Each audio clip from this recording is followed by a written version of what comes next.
Gaddafi was very powerful.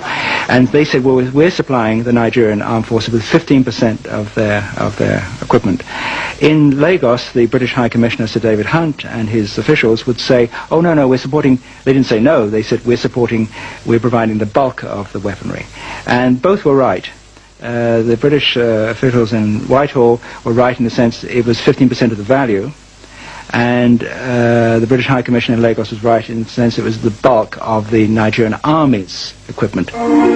In the flood of international misrepresentation of the situation in Nigeria and the machinations of the faceless enemies of Nigeria, Mr. Harold Wilson, Britain's Prime Minister, arrives in Lagos for an on-the-spot assessment of events in the country. With the British election looming, Harold Wilson wanted a quick end to the war. In 1969, Britain increased five-fold its supply of weapons to Nigeria.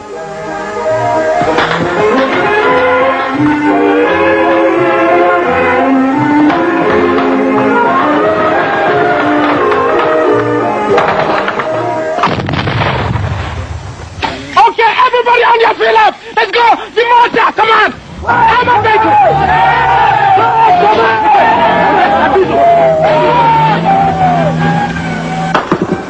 I was there near the end, and the whole place was falling apart. The fronts were crumbling, the Nigerians were moving forward, Biafra was becoming smaller and smaller.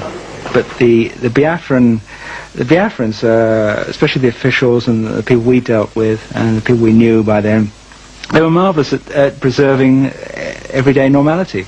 Courts were still working in some places, and the judges and the lawyers wore their wigs and gowns in the British tradition. I never envisaged surrender. I don't have to apologize for that. I am trained to fight and to win. What do you say? And out spake brave Horatio, the captain of the gate. To every man upon this earth, death cometh soon or late, but how can a man die better than facing the fearful odds for the ashes of his fathers and the temples of his God? I think I did that, and I'm proud of it.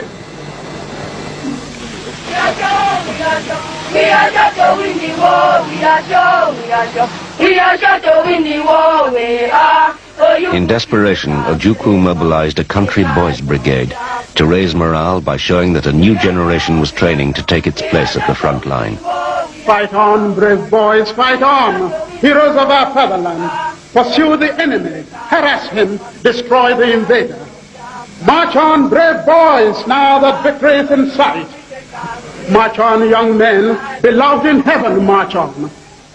We are the Ojukwu Brigade country, we fight for Biafra land. They couldn't take any more. They were exhausted, obviously they were hungry. And the enclave was getting smaller and smaller, as eventually the sheer power of the Nigerian army and its weaponry and its armor took their toll. And the principal sort of sign to any observer's eye of the demoralization was the disappearing troops.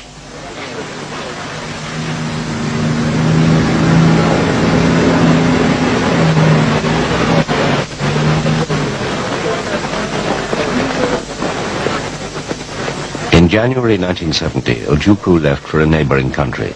He claimed then, as he does now, that he went to negotiate a peace.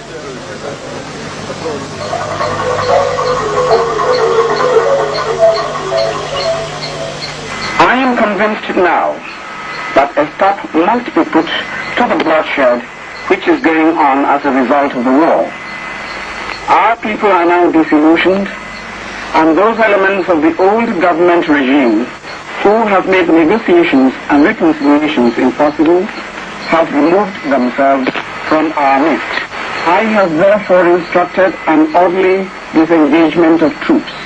At the end of the war, there was a great deal of confusion, and I and another colleague had gone up to Doden Barracks, where General Gowan was going to at some stage, we thought, we didn't know when, take the surrender from General Effiong.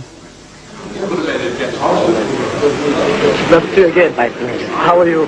Very well. Just again. And it was, I must say, a most astonishing thing, because How are you? they had all been in the army together before the war. This is the extraordinary thing about the Civil War. And while obviously the Igbo officers were pretty shattered by being defeated, at the same time they were able to greet their colleagues whom they hadn't seen for these 2 or 3 years. It was astonishing, and it was really quite moving. I, Major General Philip Effiong, officer administering the government of the Republic of Biafra, now wish to make the following declaration. That we affirm we are loyal Nigerian citizens and accept that the Republic of Biafra hereby ceases to exist.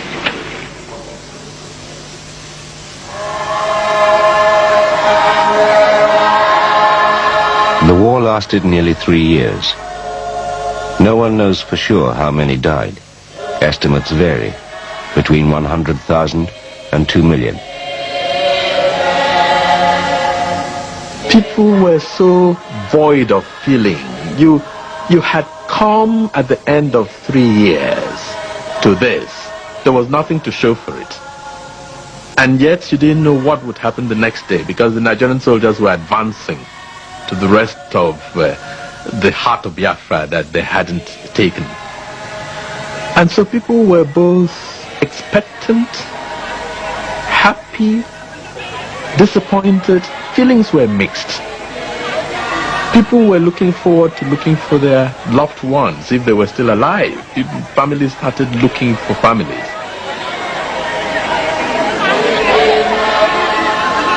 I now think that having a just case is not enough. You have to have the might. Might is right, after all. And I must say that I'm also one of those who have begun to see the intervention of God in a different way. So I don't know. You can't be the same after going through such an experience. Everybody, because it was a war, talks about the military achievements and what we did.